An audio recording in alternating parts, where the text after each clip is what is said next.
Open the Forum app and choose your event.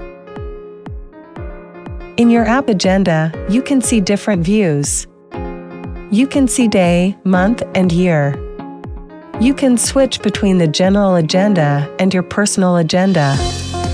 Here, you can choose different filters to view the sessions you are interested in. You can add the activities in which you are going to participate to your personal agenda.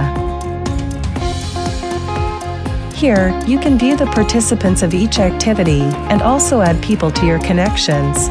Within connections, you can talk, organize meetings, and there are chat options, which you will see in the Messages section. Here you can change your preferred language.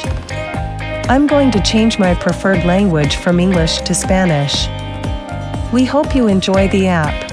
Follow us on our social networks. Thank you.